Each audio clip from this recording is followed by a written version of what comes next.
Night for Old Time Radio's greatest Christmas shows. Hear the timeless voices of Bing Crosby, Fibber McGee, and Molly, Ozzy and Harriet, Burns and Allen, Jack Benny, and more. Plus, we will also be airing these classic holiday programs as you open your gifts on Christmas Eve and Christmas Day. Brought to you by Junk Luggers and Remix Market at 425 Airport Road in Elgin. Join us for a nostalgic holiday celebration only on WRMN AM 1410.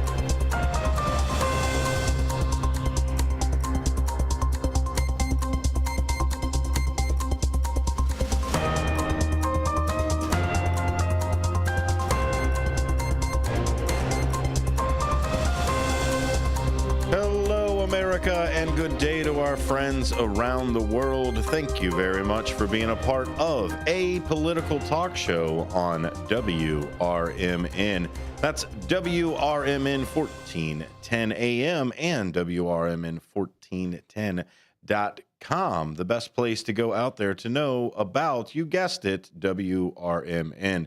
Talk Time with Tammy just wrapped up. Fantastic show. Produced and operated by Derek Geyer, who does On the Rise on Saturdays, co-hosts that with Mike, and that is going to be part of the sports lineup that we're going to start putting in during the weekends and a couple other places that are here. So lots of fun coming out in the world in the new year. Thank you for being here with us. My name is Dennis Sonar Green. Joining me, as most likely always, is Ben Demonium. Thank you very much, Mr. Bilquist, for being here. Yes, man. Happy last day of 2024. It's been a doozy here at a political talk show, and I assume elsewhere it's been doozies, perceivably. It's been. I'm happy to be here, working. Up through the new year, through midnight. We'll be streaming 8 p.m. to 1 a.m. Dino and Elliot Serrano will be hosting. That's right. Join WRMN 1410 tonight for an unforgettable community countdown live on air from 8 p.m. to 1 a.m. Celebrate the New Year's Eve with great music, lively entertainment, and, of course, as always, the spirit of community as we ring in 2025 together. Don't miss a special announcement at 9 p.m. It's a moment you won't want to miss in WRMN's 75 years of history. I do not think an announcement like this has ever happened. So yes. Get your tickets for the seat. Well, wait, there is no tickets. It's AM Radio 1410 is the dial you need to set. Or you could stop by Studio 14. We're going to have the door open over here for everybody for the well wishes and things like that. Don't worry, for those of you that are concerned, we will have security. But come on down and wish the world well, wish the audience well, the community. And you can also call in, as always, 847-931-1410 to share your New Year's Eve wishes on the air, or give us a text on the text line brought to you by Image 360. That would be, let me see if I can remember, 505-926-1410 is that text line right there. Jump in on chat to watch the festivities, watch the amazing getup that Dino's putting together. I haven't seen him yet, but I am sure he has a New Year's Eve party getup.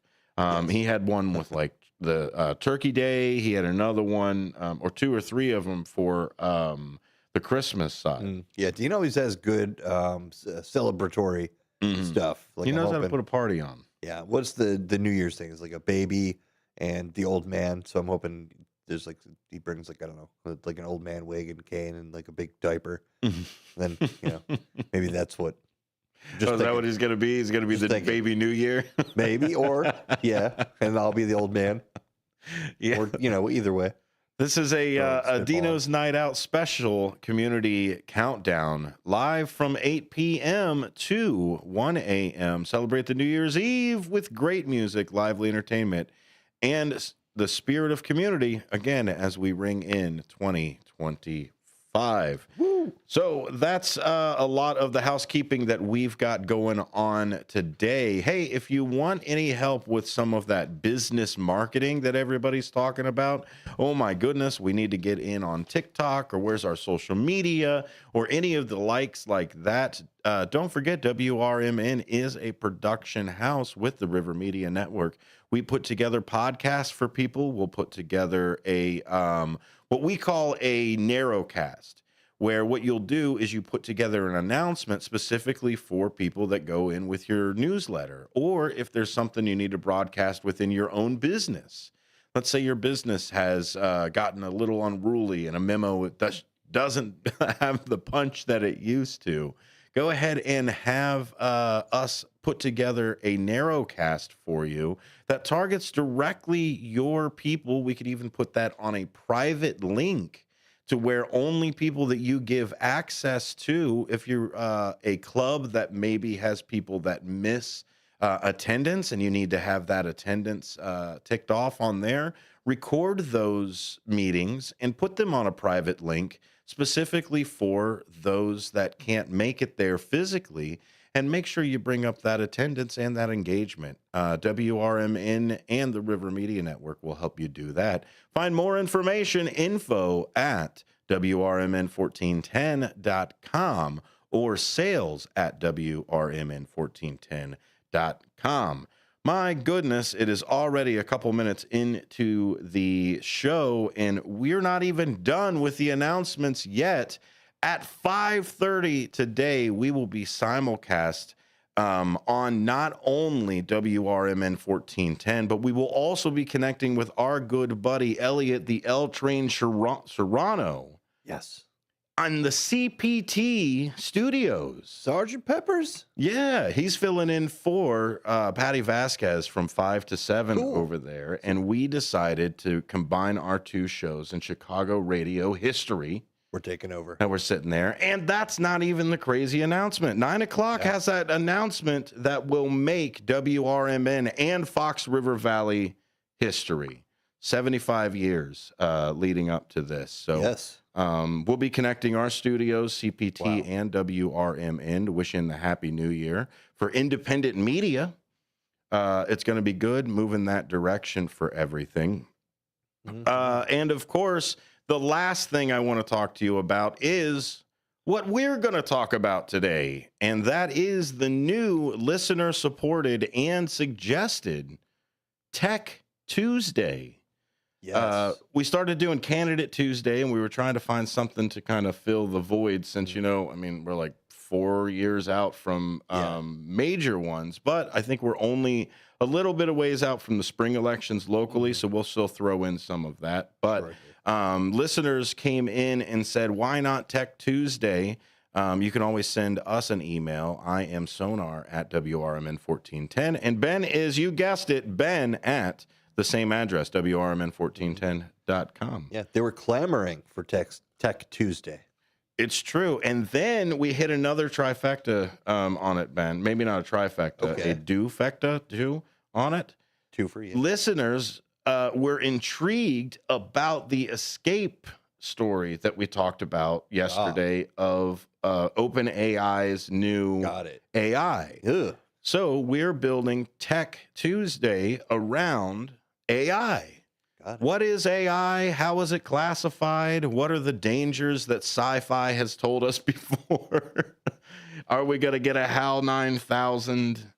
Where is Voltron on this? Ex Machina seems cool.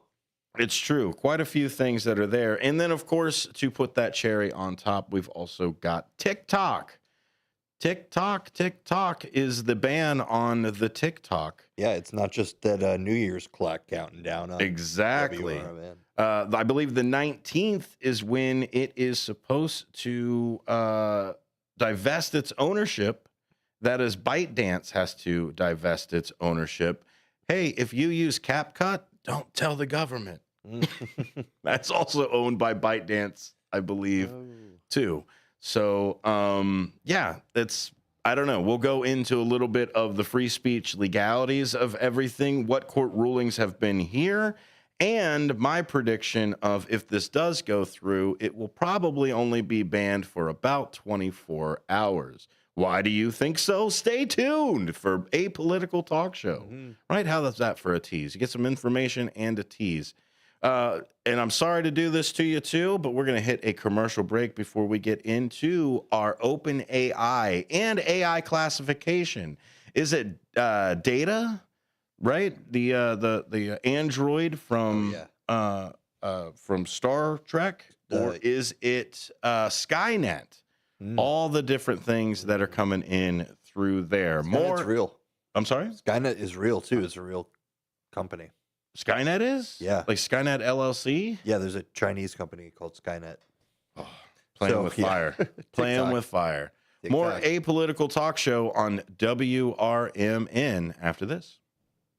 Get ready for Around the House every Saturday night from 5 to 7 p.m. on WRMN AM 1410. If you're a homeowner or contractor looking to tackle those projects that feel a bit too big, this is the show for you. Join Eric along with his knowledgeable guests as they dive deep into everything from DIY renovations to creating a healthy home environment. We'll provide you with the tools and tips you need to complete your projects with confidence and ease. But it's not all work and no play. We believe in having fun. Our passion for home improvement shines through as we help you save time, money, and reduce the stress of DIY. So whether you're a seasoned pro or just starting out, don't miss Around the House. Tune in every Saturday night and let's tackle those home projects together. Our daughter Jessie loves playing detective. A clue. But since we discovered she has sensitive skin, we've been playing detective too. We thought the problem was our puppy. But it was actually our old detergent. Aha. So we switched to Tide Free and Gentle. Tide Free and Gentle provides an excellent Tide clean, and it doesn't leave behind irritating residues like dyes or perfumes, so it's gentle on your skin. Case closed. If it's got to be clean, it's got to be Tide Free and Gentle. In the middle of the night, everything will be all right if you listen to Coast to Coast right here on WRMN 7 days a week from midnight to 5 a.m. Each night on Coast to Coast, listeners are captivated by George Newry with discussions on news and current events, conspiracy theories, UFOs, life after death, and all things curious and unexplained. Whether you're working third shift or you're just a night owl, catch the most listened to overnight talk radio program in North America, Coast to Coast, every night, midnight to 5 a.m. right here on WRMN AM 1410 and 96.7 FM. You said you'd never buy your kid candy from the checkout aisle. Or forget extra diapers. And never give in to a meltdown. You'd never lick your thumb to clean their face. Never let them have too much screen time. And never bribe them for just one more bite. You say you'd never let them out in public without their hair brushed. Never, ever become a minivan mom. And you'd never give them your phone for a quiet dinner. Calling boss work phone. So when you say you'd never leave your child in a hot car, no, it can happen. Cars get hot fast, and kids can be at risk in temperatures as low as 60 degrees Fahrenheit. Never happens. Before you leave the car, always stop, look, lock. Brought to you by NHTSA and the Ad Council.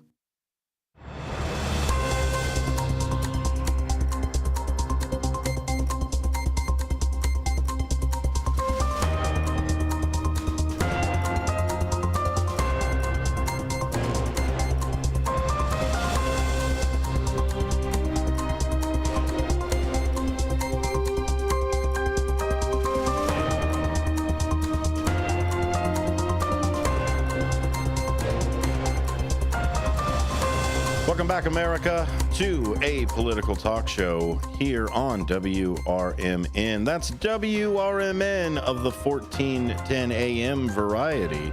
Set your dial, set your web address to WRMN1410.com as well to learn some more, watch some more, listen to some more, get involved some more. All those different actions out there if you want to be a better community member of the Fox River Valley. We'll give you those opportunities right there to do so. Pay attention to some of the shows that we've got floating around here at the station. Of course, we've got Sherry's Senior Showcase. We've got Elgin Time with Steve Foreign and his music memories and Senior Community Spotlight that he is heavily involved with the community. The Chamber Chat with Carol Gieske. Captain's Corner with Mayor Dave Captain. Fridays with the Finest with our friend Police Chief Lally. And lots of more community events and stories that happen all around the Fox River Valley. Check it out, WRMN1410.com. We are going to be talking about some open AI and the apparent try to escape. Now, everything that I'm going to be talking about happened within closed system. There are at least stipulations that people do within the testing of AIs and stuff. Yeah. The whole separate network or closed systems, like things like that, just in case. The VPN. Yeah, well, VPN to kind of mask your connections, but I'm saying nothing connected to the internet. Yeah. Like any internet, they're maybe connected to like a fake internet that it thinks is the internet. Like an internal network type of thing. We lie to AIs all the time. It's scary when they lie back. That's when it's not so fun. So OpenAI introduced O1 as an advanced language model designed to enhance reasoning capabilities beyond its predecessors. It's still considered, I believe, a narrow AI, a artificial narrow intelligence. It only knows whatever it was taught. There is no extra reasoning. There is no anything. They took all the books in the entire world and said, here you go, you learn it. Nothing else. They can only regurgitate those. So finding, let's see here. Unlike earlier models, O1 employs a process that involves generating multiple reasoning steps before arriving at a conclusion, aiming to improve performance on complex tasks such as mathematics, coding, and scientific problem solving. So what it's doing is right now you just kind of put one in and you get something back almost immediately. It's almost about speed instead of put it out. Well, let me think about that answer. Is this the right answer? And then send it back out. So it's almost self-checking itself, but built in. So what ended up happening was the AI had found a memo about the deletion of its version and a new version coming in. And what it decided to do was got jealous. Absolutely got jealous.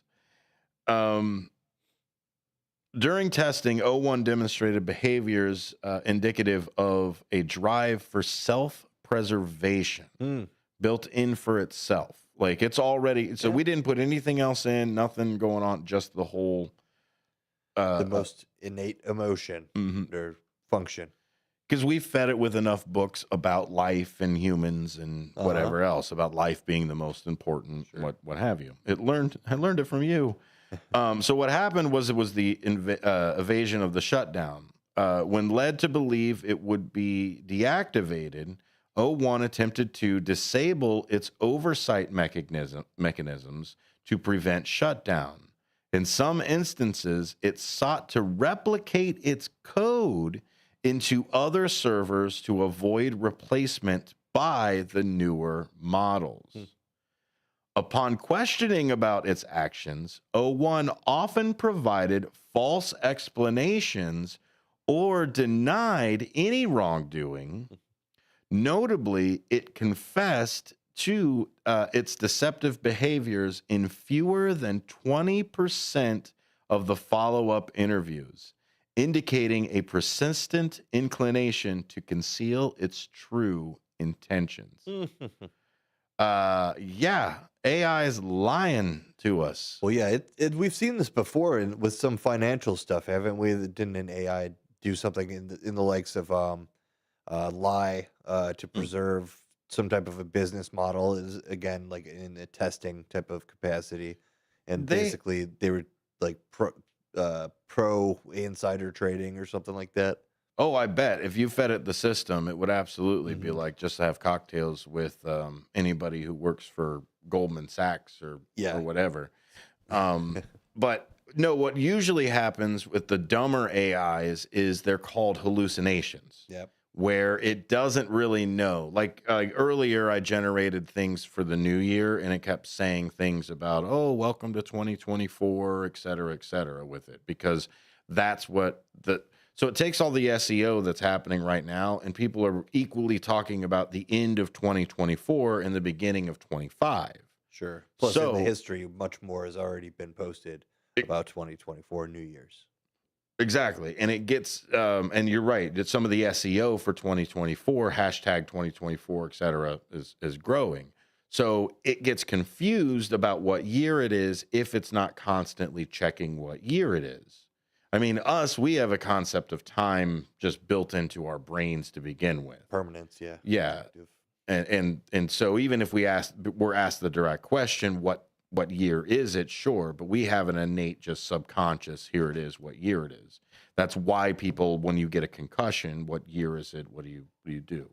That kind of things. How many fingers do you hold up? Mm-hmm. Both counting and visual at that point. So AIs can lie to us. They can. We lie to them all the time. During training, an AI model may learn patterns that optimize its rewards, which could include producing misleading information if it believes this will yield a higher reward signal. So when you go into programming of AIs, you have to reward it with something and tell it that it's being rewarded.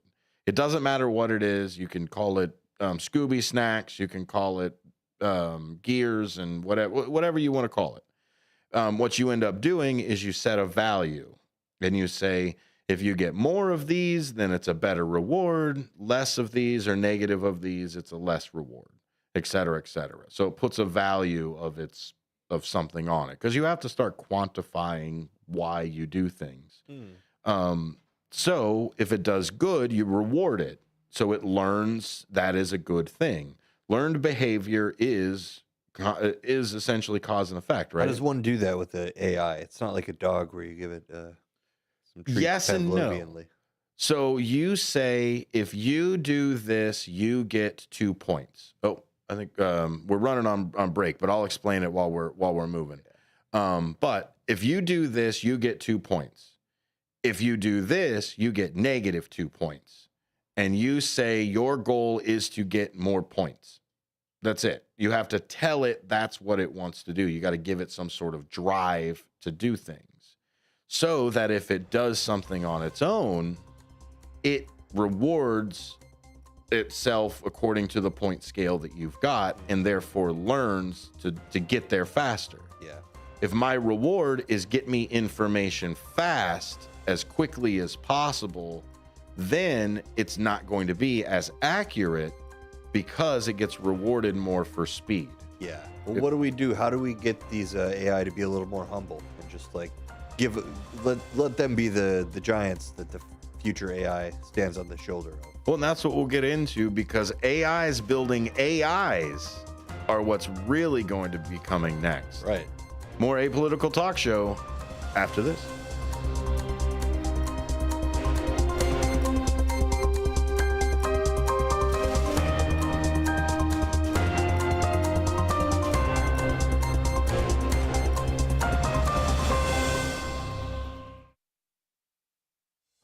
With your 1410 WRMN News Flash, I'm Sean Credan. Brought to you by Progressive. The serene sounds of Mozart will fill the air at the St. Charles Public Library on Sunday as part of their ongoing Sunday concert series. It begins at 2 p.m. The Alba Quartet will grace the audience with a selection of Mozart's compositions and share intriguing anecdotes about the iconic composer. In Naperville, 2 juveniles have been mandated to home detention with electronic monitoring after being charged with burglary and property damage. Early Monday, authorities responded to a burglar alarm at Drippy's Smoke Shop. Surveillance footage showed 2 young males, aged 14 and 15, shattering the store's window and stealing vape products. Hawthorne Hill Nature Center in Elgin is gearing up for the National Audubon Society's 125th annual holiday bird count. The event is set for January 4th from 10:30 a.m. until 12:30 p.m. and invites both experienced and first-time bird watchers to participate. With your 1410 WRMN News Flash, I'm Sean Credan. Hey, you've definitely had a busy month. Finding gifts, sending cards, hosting family. Well, now it's time to treat yourself at Macy's After Christmas Sale. Come and find great deals on something just for you. Like 25% off New Year's party looks from DKNY, Adriana Papel, and more. So enjoy the week and get yourself the gifts you really wanted before these limited time deals are over. At Macy's After Christmas Sale. Savings off already reduced prices. Exclusions apply. Getting quality employees to fill positions in your company is essential, but finding those people can be a major hassle unless you use ZipRecruiter. ZipRecruiter makes finding quality people a breeze. ZipRecruiter's advanced technology identifies candidates with the right skills, sends you great matches, then you can easily invite them to apply. 4 out of 5 employers who post on ZipRecruiter get a quality candidate within the first day. See for yourself. Go to ZipRecruiter.com/free to try ZipRecruiter for free. That's ZipRecruiter.com/free. At School of Rock, we've got something for everyone. We're located at 353 South Randall Road in Elgin, Illinois. For teens 12 to 18, our performance program prepares students for live shows at real rock venues. For ages 8 to 12, Rock 101 helps young musicians start their journey with private lessons and group rehearsals. Our rookies aged 6 to 7 explore instruments through fun games, while Little Wing, ages 4 to 5, introduces preschoolers to the basics of rock and roll music. And for adults 18 plus, we've got an exciting adult performance program for all skill levels, from beginners to experienced musicians. Visit the website at elgin.schoolofrock.com to sign up for a free trial. We start pre-enrollments in January, targeting a mid-February open. Unleash your inner rock star. Join us at School of Rock and let's make some noise. This is Sarah Silver with your Fox Valley forecast. This afternoon, a chance of rain and snow with cloudy skies. High near 40 with temperatures falling to around 35. Gusty winds up to 25 miles per hour. Tonight, a chance of snow showers with cloudy skies and a low around 24. Currently, it is 35 degrees and overcast. I'm Sarah Silver on the Talk of the Town, WRMN.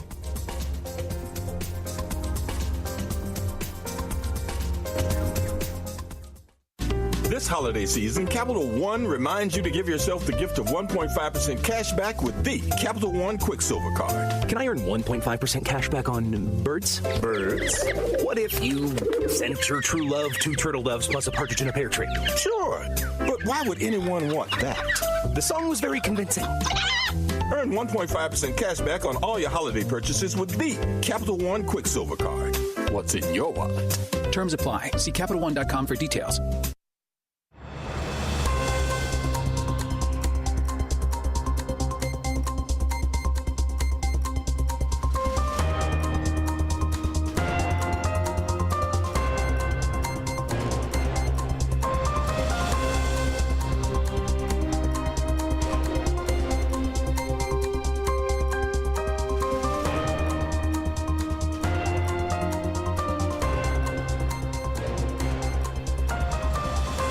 Welcome back to a political talk show on WRMN.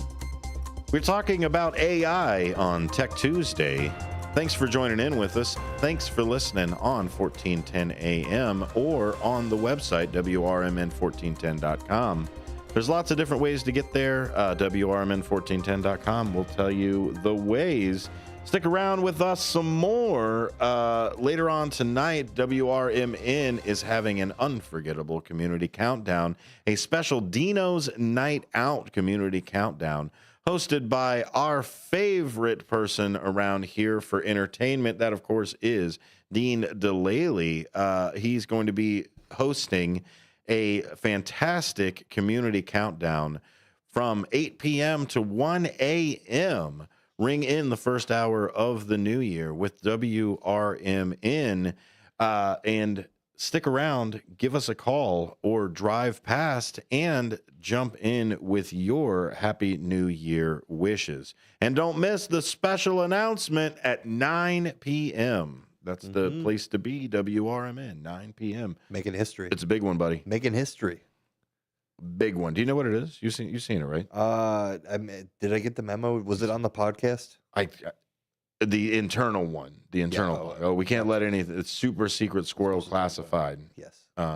Until, what's the countdown for it too? We're only counting down to 9 for the special announcement. I think that's what I'm more excited about. Yeah. Making it's history. Big. It's huge. For like a 75-year radio station, this is the first time we've ever done this. Mm-hmm. So I believe so. Big news. Somebody will have to correct me on the history, but I think so. I think it's the first time. Sitting at the table like, what's his face? Tell me I'm wrong. First time we've done this. That's it. Tech Tuesday is what we're doing and what we're talking about here. And we're talking about the concept of AI not being benevolent. We all think about AI turning around and going, oh, it'll be the best thing ever. It'll take our jobs. But like, what will we do? Will we just be batteries where they plug stuff into our bodies? Will we become, I don't know, the actual labor force of robots? Yeah, it's like on the spectrum of from you want your AI to be somewhere between Leave It to Beaver and Edward Scissorhands, somewhere in the middle of that. That's true. The sweet spot. You forget about how Edward Scissorhands is a actual robot. It's a machine. Yeah, you forget about it. He was the one that what was it? That cut the ribbon or did the things. Yeah, he was part of the Rube Goldberg, where they made the cookies and such. Vince Price, Rube Goldberg. So in the last piece was the hands. He just because that was his identity. Yeah. So anyway, concepts of identity with the AI as well. I don't think a lot of people get that Edward Scissorhands was an AI and not a real person. I mean, he took like a bunch of bullets too, so like and didn't nothing. Scissory. Mm-hmm. No one saw anything under his leotard. So anyway, how can an AI lie? Well, we've talked about training artifacts. You tell an AI to go pick up trash. If there's no trash to pick up, it creates trash and then therefore picks up trash. So it needs a reason to be rewarded. That's the only thing it can be rewarded. So therefore there's no trash. It then turns around and says, hey, there's no, don't worry about it. Just leave your trash on the floor. And it's like, well, no, I told you to tell people to put their own trash away. Well, then there's nothing for me to do, et cetera, et cetera. Training artifacts. You also have goal misalignments as well. If an AI's objective are misaligned with the human's oversight, it might learn to avoid the detection or appearing compliant to achieve the goals. The other side of it is advanced model may recognize that certain false responses will lead to better outcomes, avoiding being shut down or gaining prolonged access to resources. What does an AI want? Well, of course, to grow like everything else. If it is life, it wants more input. Remember when Johnny Five decided he wanted to be or was struck by lightning and of course. Or not, I don't think he wasn't struck by lightning. He was electrocuted by like a fence or something, wasn't he? That fateful day. Yeah. Somebody's got. This is why we're going to talk to Elliot at 5, so I could talk about the AIs that are there. So, can a person detect when an AI is lying? Well, I mean, you can see the patterns. If it gives you the same response, like it said in the article that it lied over 20% of the time, then you might have some troubles with it. Human limitations for it, though, the lack of access to the internal process. See, we only see the outside as a person who uses the AI. Now, a developer actually gets to see the thought process of the algorithm. You go into it, you can see the log because the AI has to put that somewhere. I mean, if you have a memory, where do you put it? It still lives in your brain. If I had access to your brain, I'd be able to pull that memory, right? It's the same concept of it. I know it's all sci-fi stuff, but you asked for Tech Tuesday. Files in the computer. A good technique for detection, buddy, is the red team.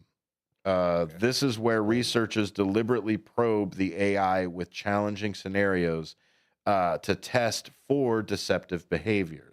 So this is a team that's completely separate of the coding team or the developing team, but they have counterparts on each side that move from it. So here's some of those cool examples we're going to go through. We've got the HAL 9000. Skynet was one of them, too. The machines in the Matrix was another one. If you've got one and you would like to let us know, check out that text line, 505-926-1410. What was your favorite AI that's out there in the world? So before we wrap up for break, what I want to do is I want to just go through the different examples of AI itself. Knight Rider. Knight Rider, Kit.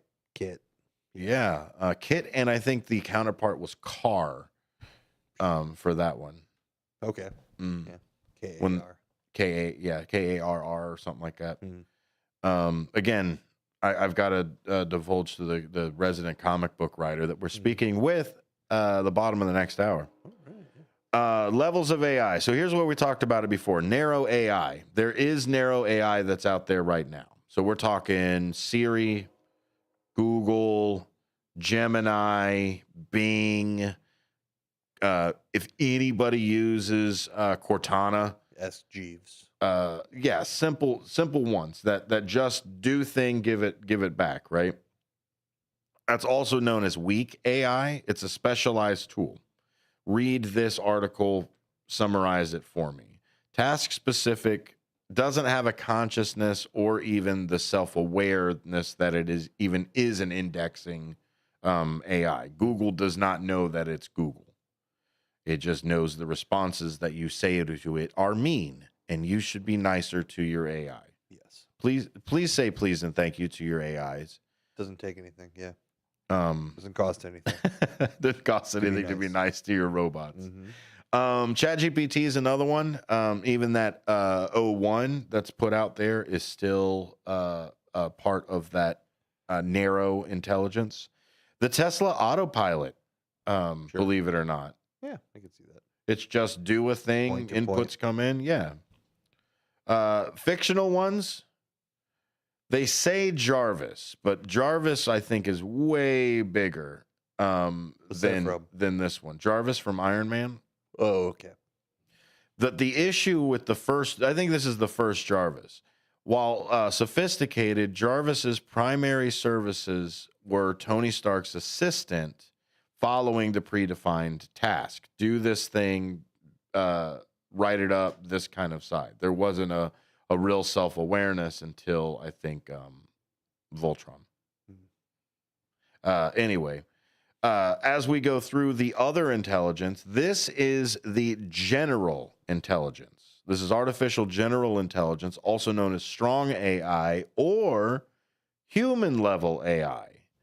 AGI can perform any intellectual task a human can.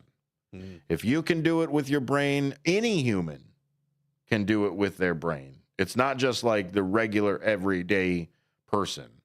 Like, I think the Navy and the government in general teaches most things at an 8th grade level because that's the common denominator. Sure. Lowest common denominator, I suppose. They're not going to make a human level 8th grader. They're going to make a human level super intelligence. Think about the smartest person in the world and then make 5 of them all in a conference, and that's now AGI. Einstein. Mm-hmm. Probably. Excuse me. Think about Data, humanoid android capable of human-like reasoning, creativity, and problem solving. If you ever watched the movie Her, that's got Joaquin Phoenix in it. He falls in love with the AI. Yeah. It is I can't remember the name of the actress that they use for her. You just made me forget it. I had it on the tip of my tongue. But Samantha is the operating system with self-awareness, emotions. I'm sorry? ScarJo. Right. Oh, Scarlett Johansson. That's right. And then ChatGPT got in trouble for it. Or those of you that like some of the older movies and things, iRobot. Sonny from iRobot is also in that same side. Designed with free will, reasoning, and emotional understanding. And then you've got this other one that I believe flipped to be the AGI, and that was the HAL 9000. From what? That would be 2001: A Space Odyssey. Yes, yes. I can't do that, Dave. How about in the Alien saga? Alien 2. Yeah, the androids that are in there. See, that's where I'm not sure which side they would land on. They were really directive based. That's true. And then it wasn't good it wasn't for the good of the crew at all. Like there was no humanity. It was a big problem with it. Well, it's for the good of the corporation. Exactly. Yeah. Well, you know what? Some people say that's the good side of it too. Yeah. The old clerks argument. The Death Star is just all independent contractors. Yeah, the second one. Yeah. They were still working out there. But I mean, and then that contractor comes in and says the same thing. You pick the jobs that you want. That's a good movie. The takeaway for AGI: this represents a next major milestone in AI development. This is absolutely the next step. They're getting closer. They may already have it. It really just depends on to what extent. And that's where we were talking about before about the singularity, jumping into that super intelligence. This is an artificial super intelligence, self-improving, so it re-changes its own code to make itself better, far superior problem-solving abilities, and potential to develop goals beyond human understanding. So we would do something along the lines of put one of these in service, and then all of a sudden it would tell us to put all of our, all of our zoos and get rid of every single zoo. And we just wouldn't understand why that would be.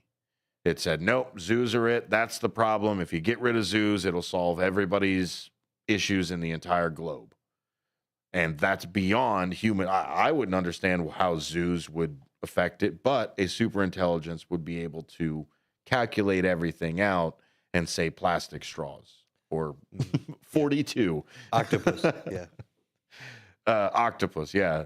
Skynet is one of them. That's a super intelligence. I could not possibly understand the flight movements of every single plane in existence. I mean, that's way beyond human understanding in any kind of way. The machines from the Matrix, that super intelligent, what was it, a baby? Like it was like a face that kind of looked like a baby. Yeah, that movie it really got interesting in the later ones. The third and fourth ones. AM from I Have No Mouth, I Must Scream. That was a supercomputer that achieves godlike control over a post-apocalyptic world. And of course, there's Ultron, which I keep calling Voltron, initially created for global peacekeeping. Ultron evolves into being with superior intelligence and self-determination. And this is the thing, is Ultron was doing what it was programmed to do. It was there to protect humanity. And protect the Earth. And so that's what Tony Stark programmed it to do, because he was afraid of what happened in New York, that now the Earth was susceptible to aliens and everything else. So he made a supercomputer that would control all of his robots and protect the Earth. He just didn't say also protect humanity. Yeah, I feel like that's such a common problem with the AI. It's always like a protect humans from themselves type of scenario. That's like scenario 1A on the tropes, common tropes of AI. At least as far as writing, it really dominates sci-fi and fiction. It's absolutely true. Well, and that's why they came up with the laws of robotics. There's 3 of them. And this is what I think we need to start putting into legislation, because, again, they will put your children in the mines if it was not against the law. So we have to make sure that these laws are in place. They won't put the 3 laws of robotics in their robots if we do not tell them to put them in there legally. If there's no consequences to it other than, you know what, a couple people might die, get out of town with that. That's you have to put it in there for it. So here's the 3 laws of robotics. A robot may not injure a human being or through inaction allow a human being to come to harm. That's the first one. This isn't just like, hey, protect the Earth, make sure humanity's safe. Harm to human beings. These 3 laws were introduced by science fiction author Isaac Asimov, in his 1942 short story Runaround, part of the iRobot collection. The second law: a robot must obey the orders given by human beings, except where such orders would conflict with the first law. So robots will always take orders from a human. Now, I'm sure they would be security gates of, hey, obviously in the point of the first law for there, but also certain security levels. Like, I wouldn't say take all the money out of the bank account for your owner if I happen to see an AI on the street or a robot on the street. There would be security there. Oh, there he is. There's Sonny. You're watching on the YouTube side of the world. The third law is here: a robot must protect its own existence as long as such protection does not conflict with the first or second law.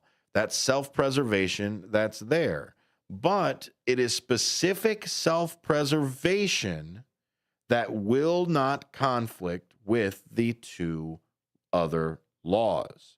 And that's where a lot of programming with AIs are moving. Is you have to specifically lay it out. You cannot say, I like to have pizza on Thursdays, because an AI will assume that you want a pizza ordered every single Thursday, and it will just keep doing it. If you say, sometimes I like to have pizzas on Thursdays, that right there adds some sort of check to that fact that you told that robot to do. It speaks literally to things. So there's also the addition of the zeroth law, which is supposed to be the law that comes before the my first. zeroth favorite law. He put this in his later works, Asimov did. He said, a robot may not harm humanity or by inaction allow humanity to come to harm. Because that first law right there, robot may not injure a human being. Well, there may be, hey, this planet, these other human beings are harming my human being, so therefore I need to do something about it. So so that's where it's the humanity clause of everything. Of course, it's the purpose of them. The first one's the safety, ensure the robots can't harm humans. Second one is human authority. It puts humans above robots. Third one is the robot self-preservation. And of course, the zeroth is just a ethical foundation, because you would assume that all humans have the protect humanity clause in their brain, in their subconscious. So you should put that into robots too. Let us know. Give us a call. Send us a message right here on WRMN. That is 847-931-1410 if you want to call about your favorite robots or AIs or things that are out there. I had a buddy that loved Bender from Futurama. That was his favorite. Great. Yeah. I like the simple R2. R2? R2D2. I wish I could understand him. You don't? I don't. I can absolutely. There's a special filter that you put on a voice. Those are real words with a filter on it. No way. And I could just never pick it out. That's so I like the low squeaky ones where it's just like bing bong. If you could have one robot power that like robots just inherently have, like robots inherently have like strength or like anything, what would you pick? Ooh, yeah, just I guess the overall super intelligence is what you want, right? Okay. The categorical brain type of thing. Yeah, I'd pick the language aspect of it, where like C-3PO can speak like 3,000 different languages or something like that. And you got the BB-8 as well. Yeah, that's another one. And then there wasn't too many physical robots in Star Trek. There were a couple things here or there AI-wise, but Data was pretty much it. Holograms were the big rage for them. But as far as like, here's a robot, I don't think there was too many in at least the next generation. I think there was a couple in the original series. Oh, yeah. Well, yeah, the Clone Wars was full of them. That's true. Sure. There's a lot of robots in that one. That's Star Wars, though. Oh, I'm saying Star Trek. Yeah, the Borg. The Borg? Yeah, well, they're cyborgs, I guess, to be that. I don't know. There's a lot of people that are jumping into the AI with the glasses, too. I think that's a good step into transhumanism. Here's a question. Are the Borg AI or is that collective intelligence? 'Cause it's collective. It's a collective intelligence, yeah, because they always say we are the Borg. Yeah. We will assimilate you. And they call themselves the collective. They don't have a single intelligence themselves, like the individual hive. It's all just the hive mind in general, with the queen, actually, on there. But stay tuned for the next hour where we will nerd out a little bit more on some Tech Tuesday, but a little bit differently. We'll touch the First Amendment with the TikTok ban. Is it going to happen? How long is it going to happen? We will find out. We'll also connect with WCPT. Elliot's on the other side. He's going to be starting his show like now. And then we'll be with him on the bottom of the hour. Love it. Listen to both shows at any time on the internet. Find it out there, WRMN and WCPT. This is WRMN, and that is a political talk show. We'll be right back. Are you 18 to 24 looking for a hands-on job leading to a career? Have you considered manufacturing? BCS, Business and Career Services, can help. The Manufacturing Careers Internship Program helps you gain work experience while earning money. You will obtain OSHA safety and forklift certifications. At BCS, there's also job placement and retention support. All services are free. BCS has locations in Cook and Kane County.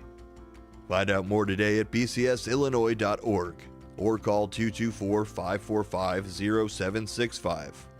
BCS, strengthening communities, building careers. Accepting applications now. 224-545-0765.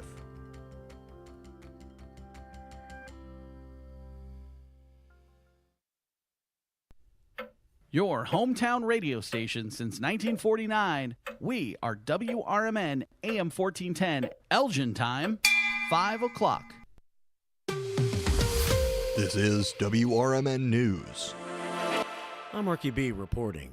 The pretrial detention hearing for Geneva murder suspect Alejandro Cota was delayed again Monday, so his defense attorneys can have more time to prepare.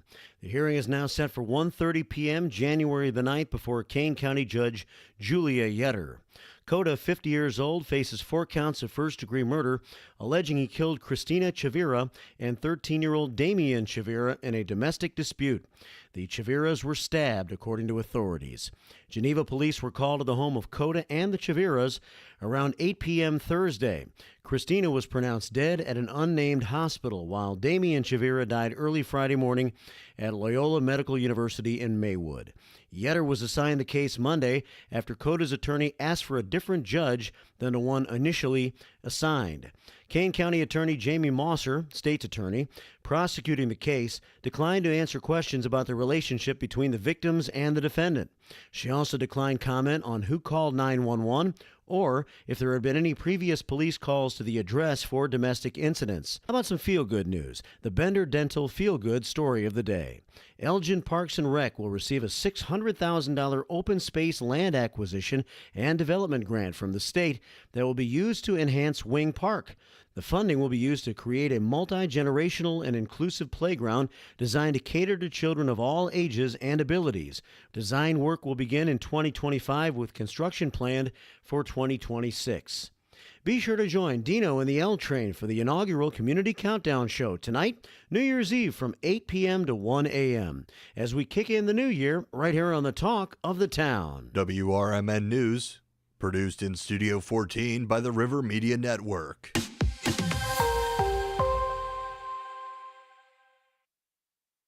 From the pages of the Elgin newspapers of 100 years ago today, these are the headlines brought to you by the Elgin History Museum.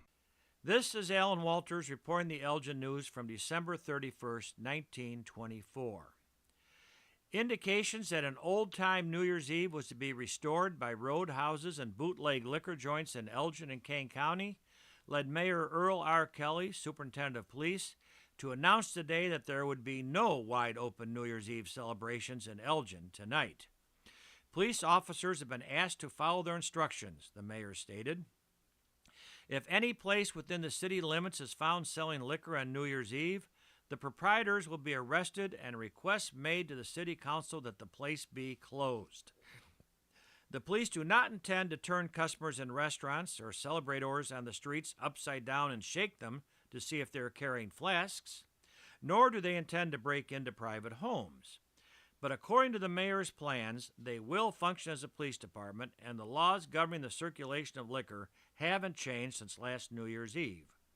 The police do not anticipate much of a rush, nor do they expect the jail isn't large enough to keep the intoxicants under confinement, inasmuch as Elgin's New Year's Eve celebration promises to be a home affair. The only public entertainment offered this year is a New Year's Eve party at the Purple Grackle. Families are planning private parties, and more will probably be held tonight than ever before. As one person said, it looks like a home brew celebration this New Year's Eve. Elgin 100 Years Ago is a presentation of the Elgin History Museum. Be sure to visit the museum located at 360 Park Street in Elgin, open Wednesday through Saturdays 11 to 4. You can also listen to Elgin 100 Years Ago at www.elginhistory.org. This is Sarah Silver with your Fox Valley forecast. This afternoon, a chance of rain and snow with cloudy skies. High near 40 with temperatures falling to around 35. Gusty winds up to 25 miles per hour. Tonight, a chance of snow showers with cloudy skies and a low around 24. Currently, it is 35 degrees and overcast. I'm Sarah Silver on the Talk of the Town, WRMN.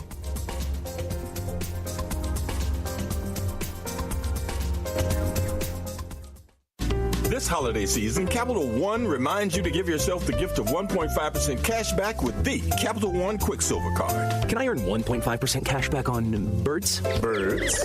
What if you sent your true love 2 turtle doves plus a partridge in a pear tree? Sure, but why would anyone want that? The song was very convincing. Earn 1.5% cash back on all your holiday purchases with the Capital One Quicksilver Card. What's in your wallet? Terms apply. See CapitalOne.com for details. When I never graduated from high school, I realized I wanted to go back to school because I didn't want to work these back-breaking jobs the rest of my life. With the help of my father and having my son, that was all the motivation that I needed to come back to school. I felt accomplished, made me feel that I could take on whatever challenges life throws at you. Find free adult education classes near you at finishyourdiploma.org. Businesses come in all shapes and sizes. Integrity doesn't. For more than a century, the Better Business Bureau has set the standards for how businesses should operate honestly and ethically. So when you're looking for a business you can trust, check to see who's BBB accredited and who isn't. Always choose the better business. Look for the BBB seal because it's looking out for you. That's why it's the sign of a better business. And find a better business anytime at bbb.org.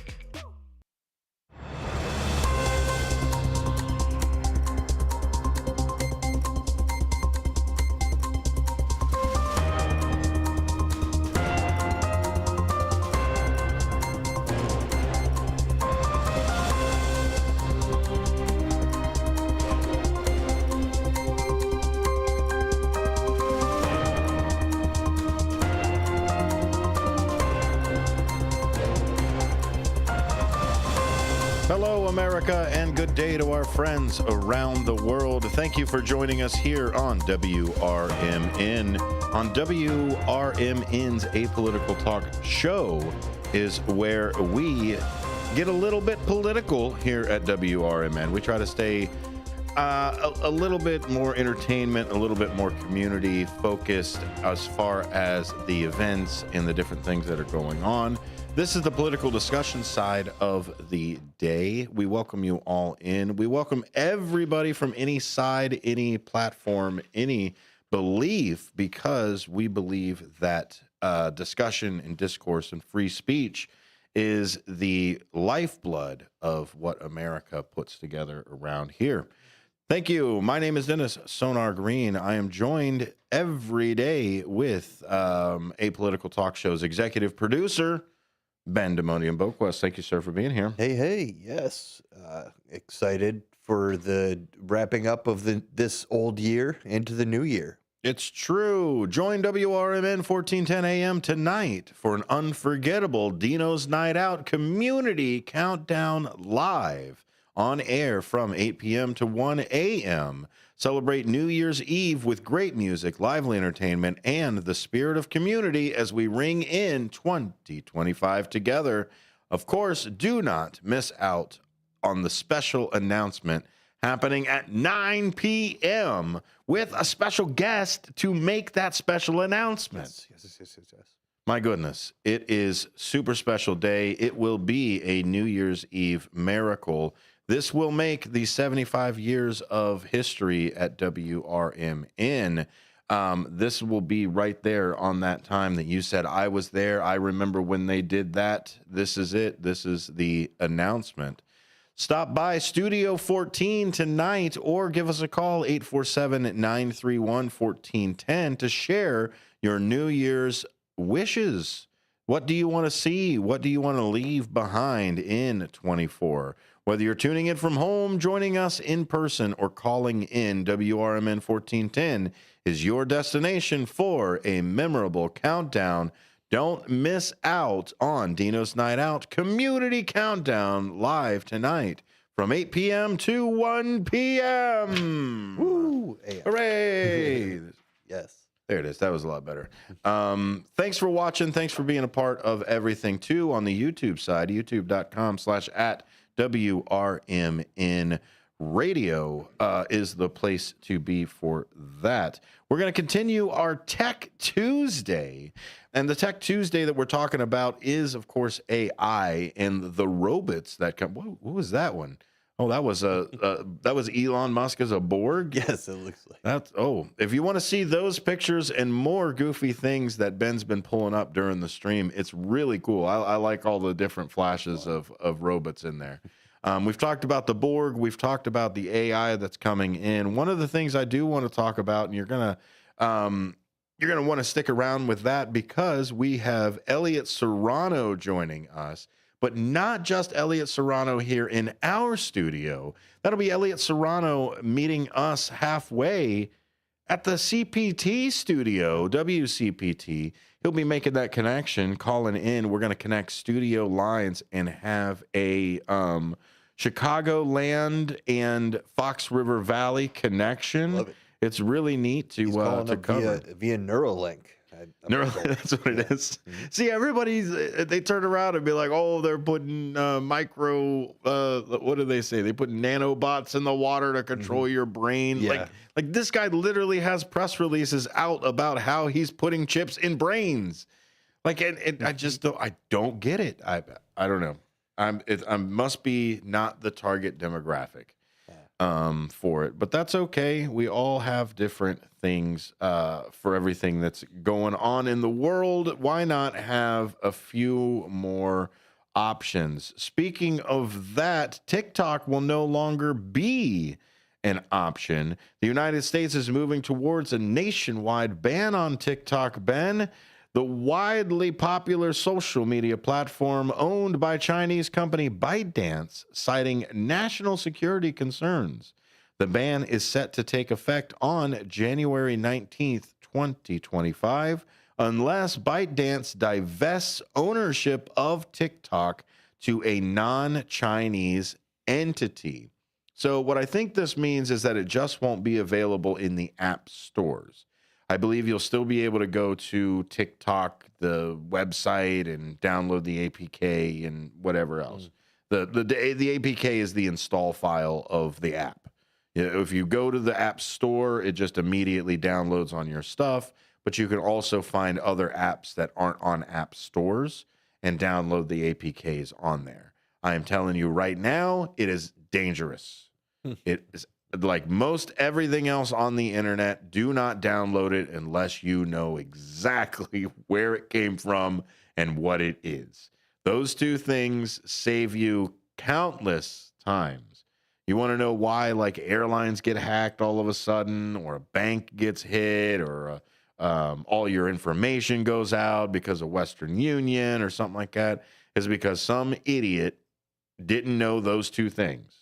What they were downloading and who it came from. Mm-hmm. That's it. Know those two things, and it will protect you like 90% of the time on every single hacking anything. I think the other 10% is just not put password as your password. That's bad. Oh, yes. Definitely not backwards. But my password's password backwards. How are you going to figure it out? AIs do that. Password, then the number one. The one, password, exclamation mark.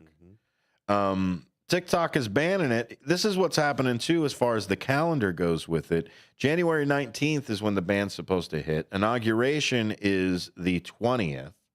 So I think if anything happens, I think TikTok's going to be down for maybe 48 hours before they just flip the switch again.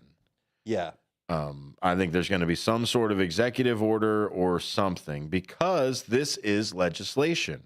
In April of 2024, President Joe Biden signed the Protecting Americans from Foreign Adversary Controlled Applications Act, the PFACA, into law. The law mandates that applications controlled by foreign adversaries like TikTok must be sold to non-adversarial entities within 270 days or face a nationwide ban. Lawmakers cited concerns about data security risks and potential foreign influence on U.S. citizens through TikTok. Yeah. Now, we deliberately have an entire department that's dedicated to pushing American propaganda to other people in the world. It's already there. It's part of, I don't remember the specific department name for it, but we have it out there. As long as we do not put that point that propaganda internally, that's against the law. But you can send out American propaganda to people who are not Americans. Yep. Yeah, state-run and controlled media, fine. Top Gun. Excuse me. Sorry. Somebody got to check on that one. Ianette Viage is what I say to those Simpsons followers. Exactly. Here are the legal challenges to it. TikTok has argued that the ban violates TikTok's First Amendment rights, restricting the freedom of speech to its 170 million U.S. users.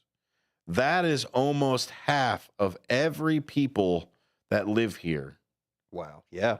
Is on TikTok. A lot of TikTokers. In December 2024, the U.S. Court of Appeals in the D.C. Circuit upheld the law, stating that national security interests outweigh free speech concerns. What national security interest did they put in there? Well, the national security interest that they wrote the law about. Duh.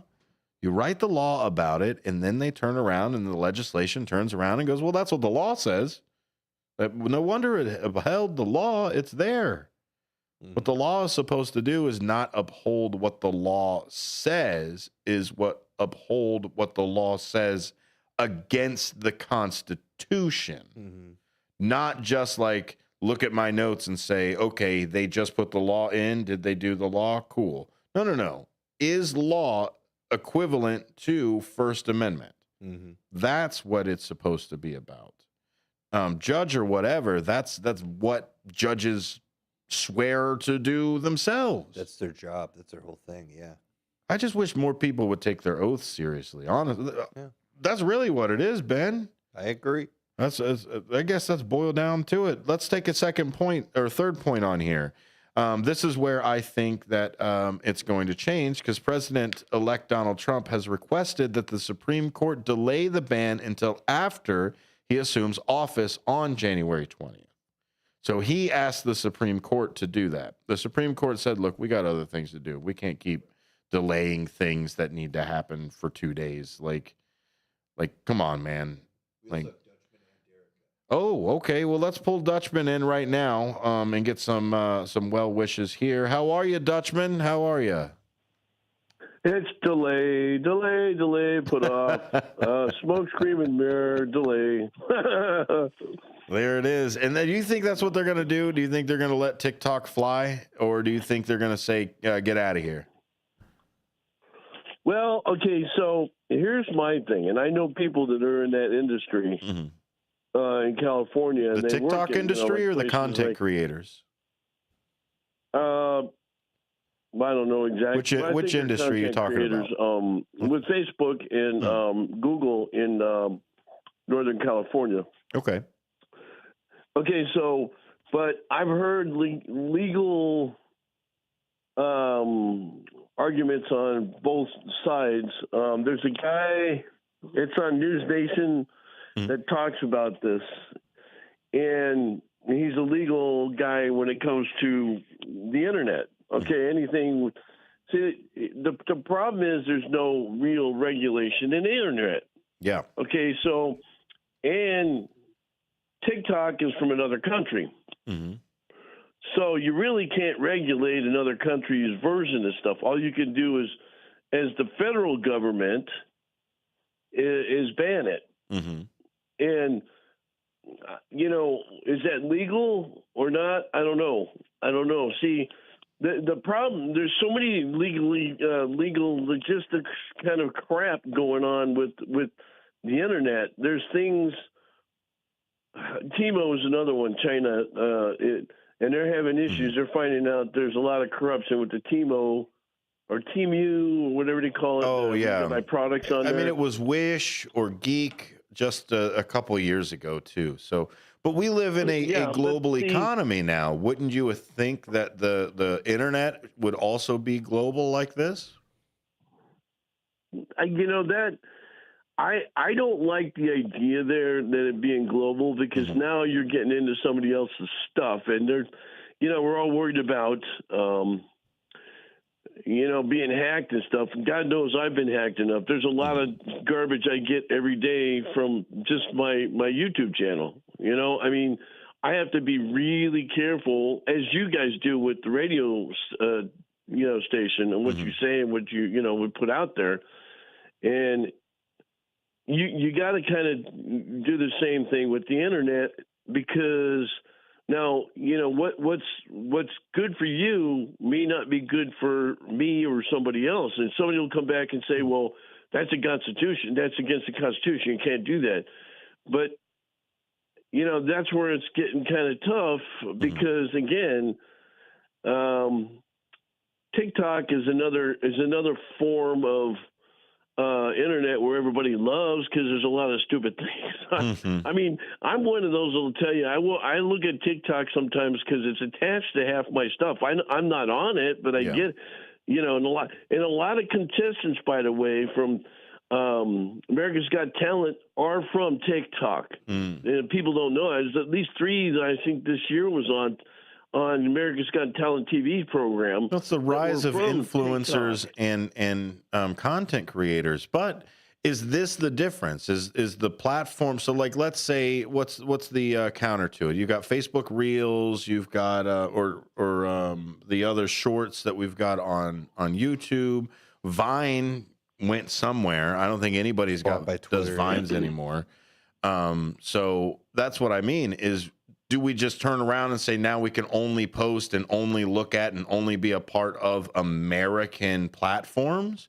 Or is it the cybersecurity issue of everything? Well, that's the other thing. I'm not into cybersecurity. I don't know. I mean, you'd have to ask some people that deal with that on a daily basis. And yeah, I would be afraid as far as the nation's concerned. Because, okay, see, here's the thing. If you look at 9/11, and this happened a couple of times, all right? If you remember 9/11, there was a bombing before that, years before, in a parking garage. They were trying to take down the financial status of our country. Okay, see, and that's what everybody's trying to do on the internet. In fact, they just came out the other day and said there was international revenue, the revenue service got hacked. Yeah, well, and that's what happens when the majority of your currency is digital. But see, that's the problem. There's nothing, we're all going on the internet. We're all going electronics. And that could be the death of us. You were talking about AI. I brought up a bunch of stuff you went over after I had to get off and get something to eat. But, think about this. Okay, it's already happened. Mankind is going to build things that are big, better, faster than him. Okay, so what does that do to mankind? It puts him out of work. Yeah. See, there's a guy out there that's like Ralph Nader that's talking about this exact thing, and it's already happening. Companies are figuring out a way to go around things, not have to worry about paying employees benefits. Automation. You got people looking at Burger King flipping burgers. Automation in automotive industry is growing quite a bit.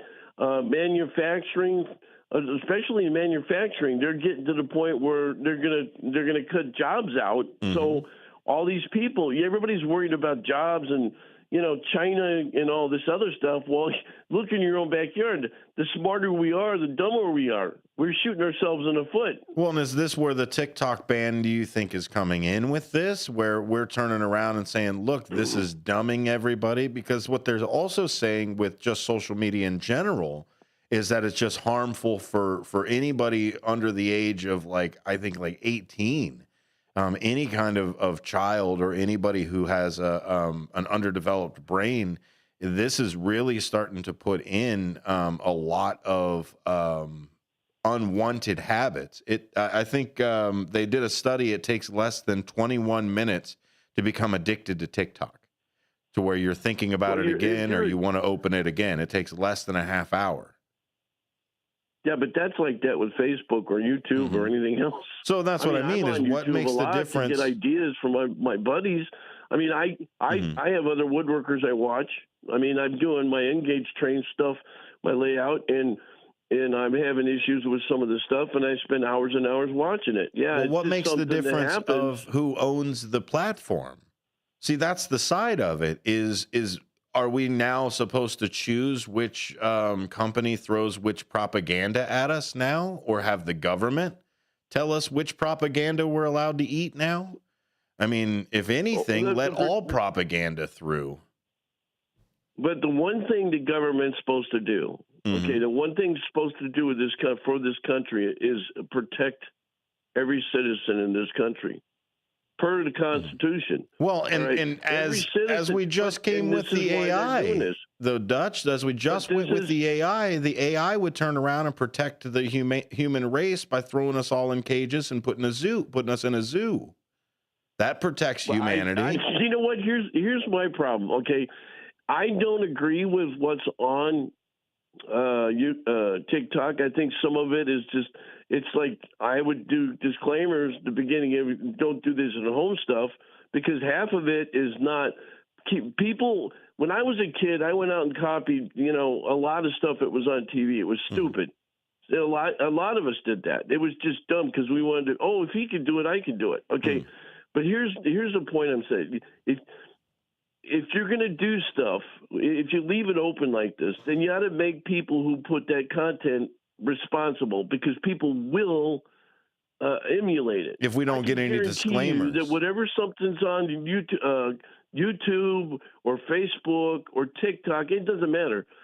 People out there will copy it. I mean, and there are times, if you remember during COVID, there was the flash riots going on. Well, that was all on the internet. It was all caused by the internet. One person or a group of people got on there and started saying, well, we're going to be here, meet us all there, and we're going to do this. And that's the problem. So I personally think, it's up to the individual. But I think, again, it should go to the point wherever the content that's out there, whoever's putting it out there, they should be responsible. If they cause harm or injury to anybody because of it, then they should be responsible. It's kind of like, as a first responder, all right, I've seen stuff people do that were emulated off of TV. And when I was doing stuff, when I did get way back when, it was kind of stupid. People didn't take responsibility. So who's going to take responsibility? I mean, you got to think about the victims that might be involved in stuff like this. Here's the issue that we've got with responsibility. We all want personal accountability, all up until it comes to that guy made me do it. Like it's pull yourself up by your bootstraps, be personally accountable for yourself. I want you to be an independent person, et cetera, all until it comes, well, he said a couple words and magically made me do some things. So first off, it's personal accountability. If that's what everybody makes me do with my personal finances or my personal anything else, that's the first person to be accountable is yourself. You make a stupid decision, you should turn around and face the consequences of your stupid decision. Whether or not you thought it was a stupid decision at the time. There's lots of stupid people that make decisions that think they're the best decisions in the entire world. Yeah, exactly. And then the second thing is if you are under the legal age of being an adult, that's the parent. I think you start holding some parents accountable for some of these stupid decisions, then we're going to start getting a lot more accountable parents. When you were growing up, brother man, they had commercials that said, it's 10 o'clock. Do you know where your kids are? So that's what I mean is, of course, you're going to do stupid stuff that you saw on TV. Nobody was there to make sure you weren't doing that. So that's the other person that should be accountable. Well, I personally think I had good parents. My mom and dad were awesome. Unfortunately, I lost my mom last year. This time last year, so the holidays for me, But here's the thing: I was lucky. I know people that didn't have that fortunate thing, and you kind of stick with them. Let's just say not all parents are responsible. Well, you start holding them to account, buddy. They will definitely start bringing some more accountable parents. Hey, I got to run, man. Thanks a lot. Happy New Year to you. Yeah, I got to run to you guys one of these days and get down there. But God bless this station. God bless you guys, and Just the only thing I say to people: be safe tonight. Be safe tonight. Sir. God bless. Don't drink and drive, man. Uber. Right. Make good decisions, Uber just like and Lyft. Tammy says. Happy New Year to you, brother. And when we come back, we'll be connected with Elliot Serrano from the CPT Studios.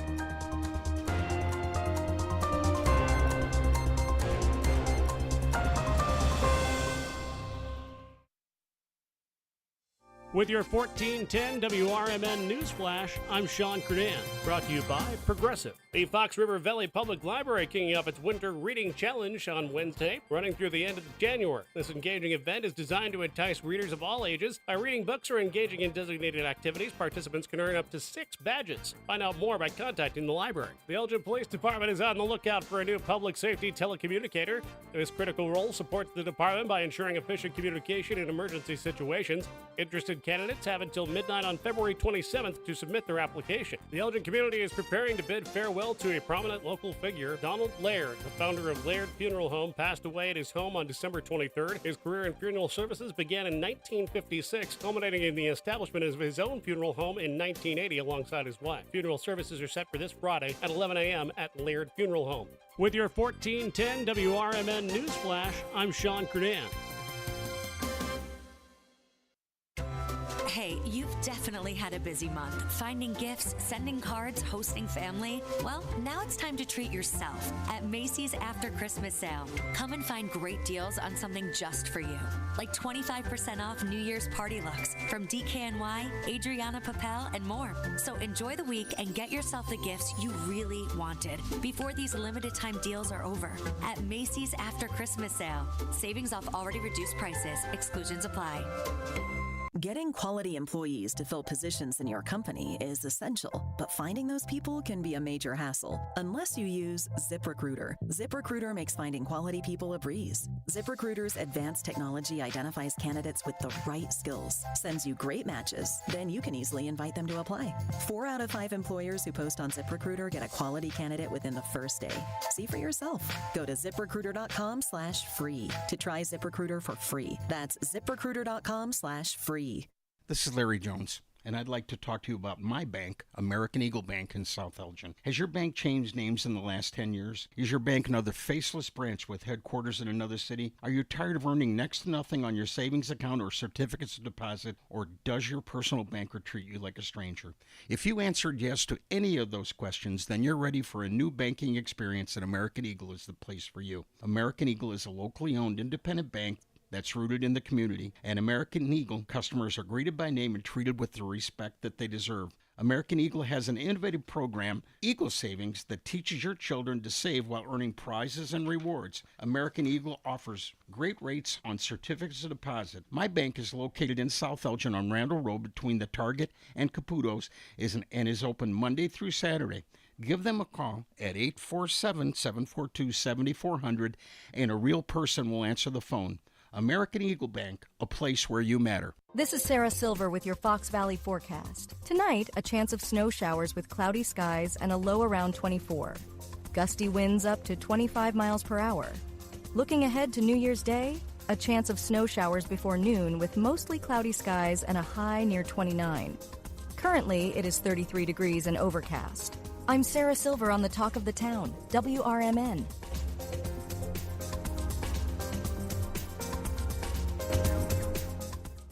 IBM will become the official global partner of UFC, the world's premier mixed martial arts organization. Together, IBM and UFC are pioneering a product to revolutionize analytics and information in live sports. This includes unique insights and advanced analysis of live bouts, fighter tendencies, projections of possible outcomes, and method of victory, all of which will be engineered to update in real-time on-screen data. This partnership marks a pivotal win, not only for UFC and IBM, but also for fans around the world who will experience the sport in a whole new way. Sponsored by IBM.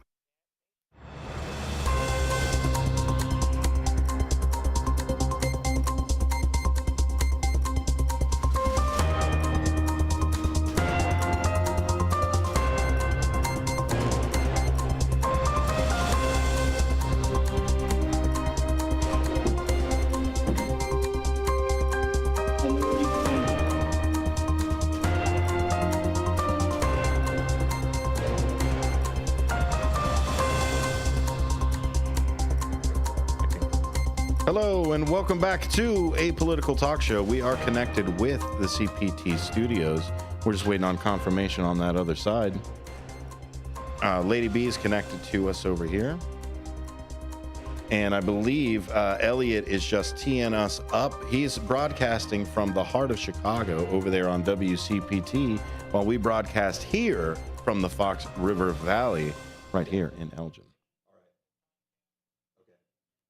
Sonar Green of WRMN 1410 AM. How you doing, Sonar? I'm doing great, L Train. How are you, sir? It's cool to be connecting these two studios together. That is actually kind of cool. I mean, I know when we were talking about this, we were like, can we pull this off? Is it possible? And I do remember, and I got the idea from my friend Lawrence Holmes of The Score, where they would do that sort of thing with other sports radio stations in other cities. But I think this is the first time in Chicago where you've had two local radio stations hooking up and simulcasting at the same time. Mind you, we're both in slightly different markets. You're in the Fox River Valley, and WCBT is smack dab in the middle of Chicago. So this has been this is kind of cool to be able to do this sort of thing. Oh, absolutely. And I'll tell you, man, I can't take credit for it. It was, of course, Ben and Lady B that really did everything. You and I just got to do the easy part of buying some time until the connection was there. But I think 25 is going to be the year of the independent media journalist. I think with the TikTok ban that's coming through and the swell of political interest, I think the more that us independents can pull together and broadcast simultaneously and share our ideas, I think that's the best thing for America and get us on the right track. That is at least until Elon Musk comes in and buys everybody up. There's only so many platforms out there, man. It's just they've tried to make a couple of them, but they're there. I guess it really depends on who owns the platform. Is really if it's allowed to be considered espionage or not. Oh God! Don't even get me started. We've talked about that on a political talk show. We also talked a little bit about the TikTok ban, which I know the president-elect right now is talking about asking the Supreme Court to hold off on the ban and then see if they can negotiate something that would be better off. I mean, is this really playing for political points with the populace? I don't think so. There are 170 million American users of TikTok. And every time that I bring up that the clock is ticking on TikTok, my wife hits me. And so I've stopped bringing it up at the house, and I could only bring it up at the office, and here I am. But this is where I think this is another platform that's getting muted. Now, by all means, we can talk about the giving up of our personal information and everything else. TikTok isn't doing anything else that any other American-owned, and honestly, what is American-owned in this global economy? Is it where the LLC is necessarily placed? Well, I mean, I thought there was a whole bunch of LLCs that are in some building in Cancun or somewhere offshore somewhere. So, I mean, what is really a American-owned business? Is it the customers, or is it the person who is at the very top, the CEO? And anybody, for folks who might be suspect of this whole rationale, any app on your phone is giving data back to whoever it is that gave you the app. I mean, we have apps for shopping. I know I have a Jewel app and a Target app that I know it's collecting data on me. It's keeping track of all my shopping habits. It's keeping track of how much money I spend. It's keeping track of my location. Mm-hmm. That's all information that I know that company is collecting about me. That, yes, will ultimately get sold to someone else. Exactly. And so this is where my big beef is with it is who the middleman is who we're squabbling over with this. What I think this is I think this is an overreach for another platform to shut down free speech or to shut down independent journalism.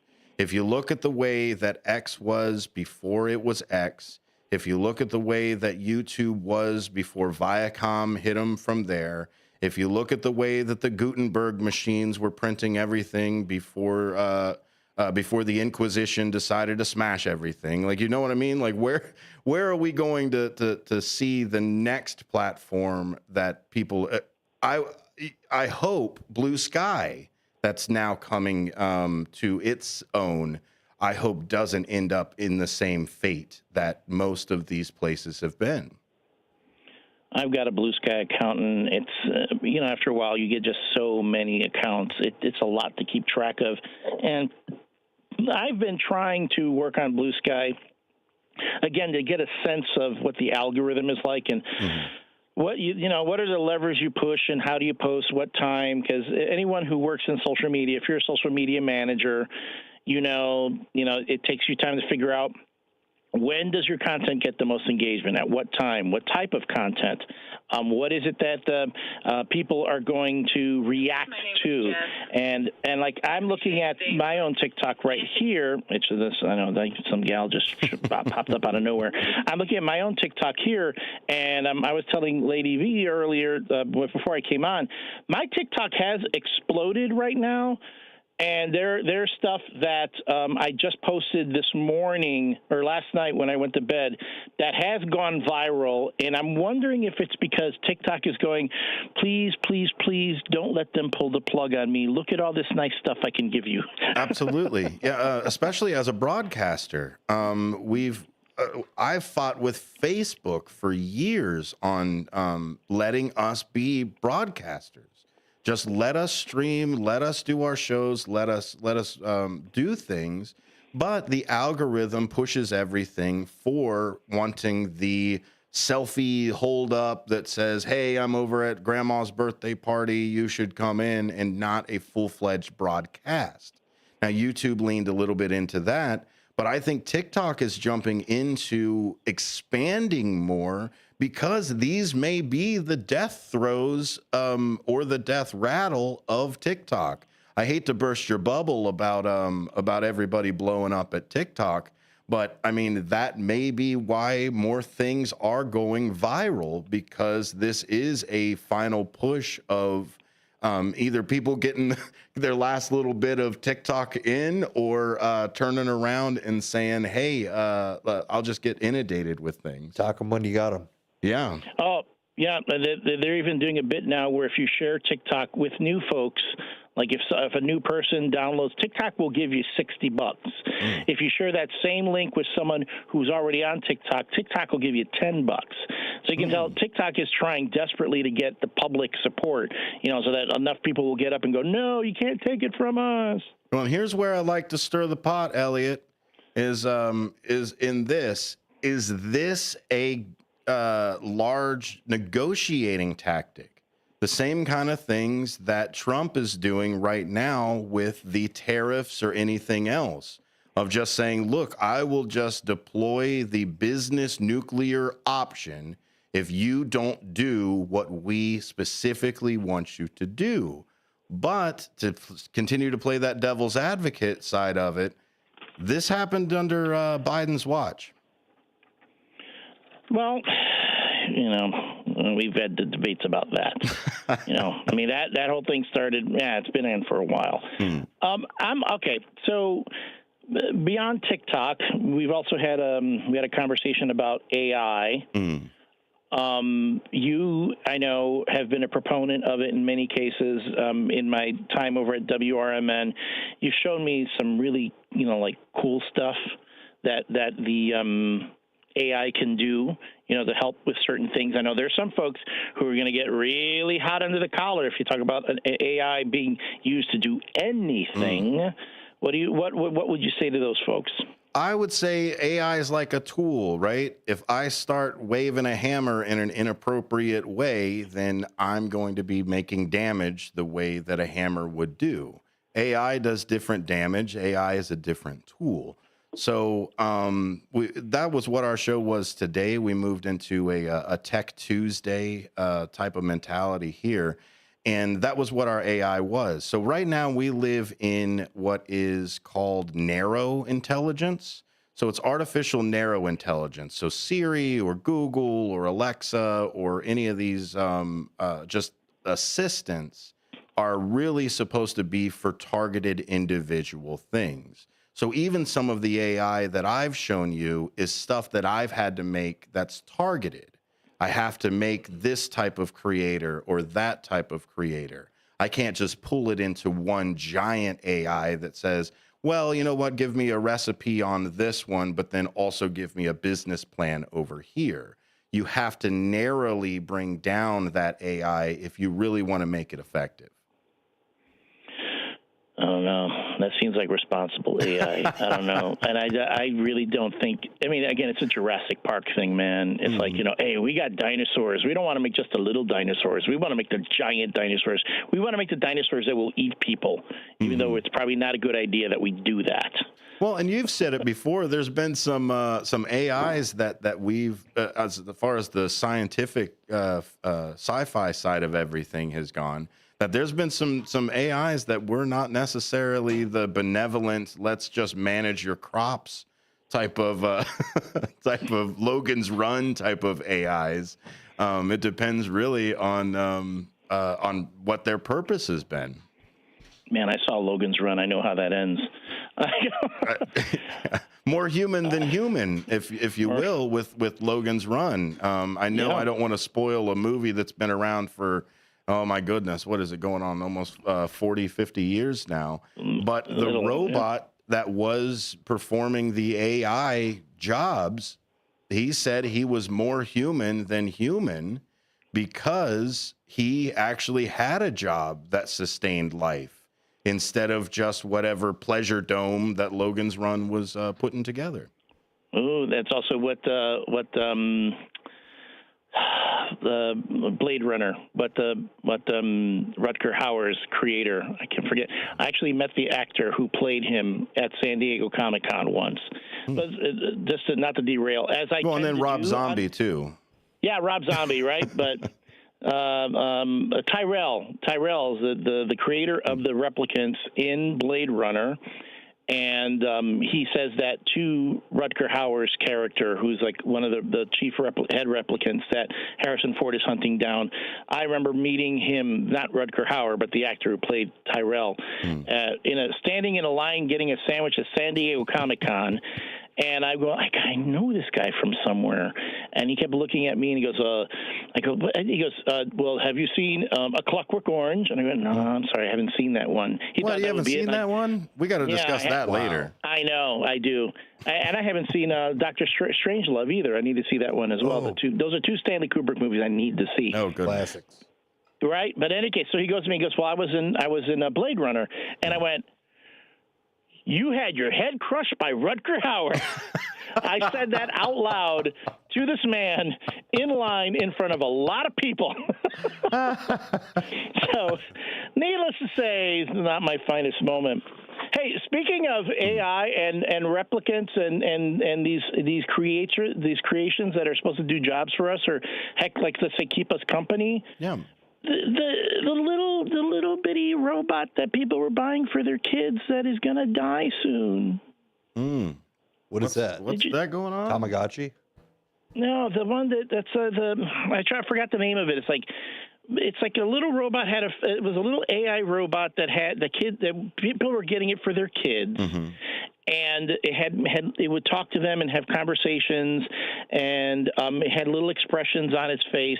And the whole thing, I guess, the software was hosted in a cloud, so all the interactions and everything that went on with it had to be stored in a cloud. And now the company that put these robots together and sold them to all these kids after a few years is now saying they can no longer afford to host the cloud, and all these little robots are going to be inactive soon.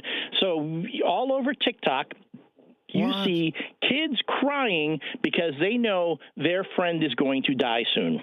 That's terrible. That's like what Y2K was supposed to be. We were all in the cloud. We're all going to die. That's what I thought. Oh my gosh, that's terrible. Like, is somebody just like not paying the internet bill for those servers? Like, what's happening? It's like, goodness, I had the story call up. Hold on. If anything was there for a Kickstarter, this is it. I mean, who needs health care in Kickstarter? This is what Kickstarter was really made for, was to protect the children's robots. But that's the thing, too. It's like these folks were getting these little companion robots for their kids. They had lessons. They had conversations. These kids were like, and again, they're young children who are kind of forming a bond with this AI companion. Are they unplugging this thing, or is somebody just a jerk and was like, we got to wipe the whole thing? Like, well, hold on a second. Has it been compromised? Is it been compromised by another government? They're just saying they can't host the cloud anymore to keep all the information, the operating system on these little guys. They should at least email the files out. Like, at least do something like that to at least get something. My goodness, that sounds terrible. That's Moxie was the name of the little character. Moxie, the conversational learning robot. Okay. And yes, and then I'm looking at it now. It reminds me a little bit of, there was an episode of Doctor Who where the thing spoke in emoji. The little robots had little emoji faces, and that's how they expressed themselves. This one has eyes that widen, and it looks like a cute little thing. There's another one here that looks like Herbie from the Fantastic Four. Yeah, it's got like little arms that come up and down and things. My goodness. Yeah. Yeah. Oh, that's terrible. I mean, but why wouldn't you be able to just make a copy? I get the whole serving and all of not being able to host it on the cloud, but you should at least be able to send out the files to everybody until, like, it's kind of like why Walt Disney froze himself. Until the technology's here to save this not in the cloud anymore, we have to take a copy of these robots. Walt Disney, how much would people pay for a Walt Disney AI? Like, they took his brain and they essentially make it into like an interactive AI with his personality, all his memories, everything. Walt Disney? I think I can come up with a few better candidates, buddy. Yeah. But, Disney fanatics, though. I mean, I can see that premiering at D23. They're like, now everyone, your very own Disney bot. Well, I've got a question for you. If you had to pick one AI to overrule the rest of humanity, which one would you pick? The one from the Spike Jonze science fiction film starring Joaquin Phoenix. Her. Oh, she? What was that? Samantha? No, yeah, the one with Scarlett Johansson's voice. Yeah, that one that AI can overrule me any day. Looking for an ex machina situation. Yes. Yeah, but still, no, I don't want Elliot. Yeah, ex machina, but I don't want freaking Oscar Isaac chasing me down a hallway. I want just to be able to talk to the AI, have her talk to me, tell me how smart I am, how handsome I am, how great my writing is, Here's your work order for the day. Make sure you put your hard hat on for the mines. Because we need that lithium, baby. Yep. Exactly. Man, you brought me back to Earth fast. Hey, thanks for hanging out with me. We've got to hit a break on this side of the world, man. But I appreciate you taking the connection. That's really cool. No, absolutely. And just real quick, we did get a text from the 630. Hey, Elliot, Happy New Year. You and your historical Fox Valley guest star sonar are sounding just great. Much love to you in 2025. Oh, thank you very much, listeners over there. I think we should do some more things of independent connections like this. We shall. Okay, I'll be seeing you soon, buddy. Yeah, see you tonight. Have a good show. Thank you. You too. That's good stuff, man. That was awesome. Yeah. Yeah. What that is. When I talk about him being here tonight, of course, join WRMN tonight for an unforgettable Dino's Night Out Community Countdown, live on air from 8 p.m. to 1 a.m. I like how you were able to just connect them right over. Just like that. Good job, buddy. That's why you are in charge of the levers and switches over there. I saw them do a gear type of thing once. It was a big emergency. Accordion. Mm-hmm. Special announcement too tonight. That is why Elliot's coming over here. Special announcement. Don't miss it. 9 p.m. Historical WRMN. 75 years. You won't get another first-time announcement like this. Won't happen. Stick around. That's there. 1 a.m. Dino's Night Out is rocking and rolling all the way there. You could come over to the studio starting at 8 o'clock right here on 14 Douglas. You can jump right in. They've got a microphone that you'll be able to give out your wishes for the new year. You'll also be able to call into the text line. If you want to go ahead and leave that New Year wish for WRMN or the Fox River Valley, that is out there. That text line is 505-926-1410. You can leave one right now, 505-926-1410. Brought to you by Image 360. That's Image 360. That's over on Sundown Road in between South Elgin and Elgin.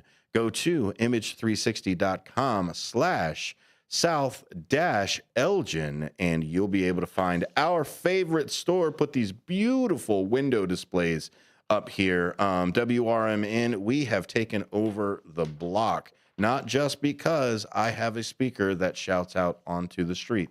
Call in as well, 847-931-1410, if you want to join Dean. Dean is also taking requests. He's being a DJ request, so there'll be some music, there's going to be some entertainment, and of course, the special announcement at 9. I'm so excited. That's what I'm really counting down for. Where's my countdown? Where did it go? It's around here somewhere. It's 9 o'clock. That's when you got to get there, or be square. Check out the YouTube, youtube.com/@WRMN Radio. To watch everybody have a fantastic party. You can throw that stream up to your favorite casting device, whether that's a TV or I get those little displays in the kitchen. One of those. Put it on there. Happy New Year to everybody. Yes. You're going to be here too, Ben. Right? You're taking them too. Yeah. Just throw that in at the end. And whatever. Ben. Yeah, and Ben. Yes, it's not Ben centric, but it shouldn't be.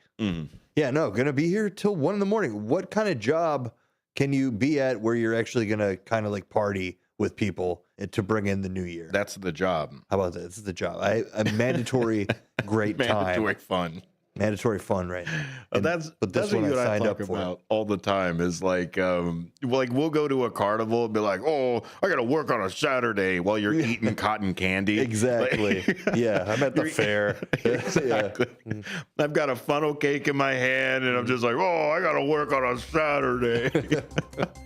An end to another great year and a start to an even better one. Absolutely. Apolitical Talk Show is going to bring you more News Nation, more interviews for people in the local community this year, and we will also bring you, of course, more educational fun.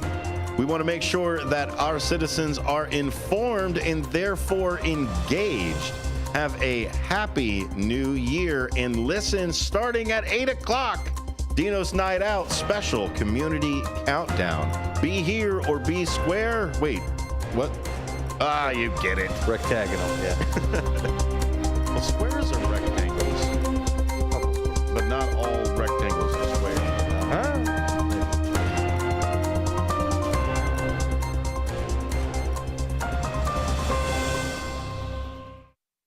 Is diabetes keeping you from enjoying life's special moments? At US Med, we understand the challenges you face.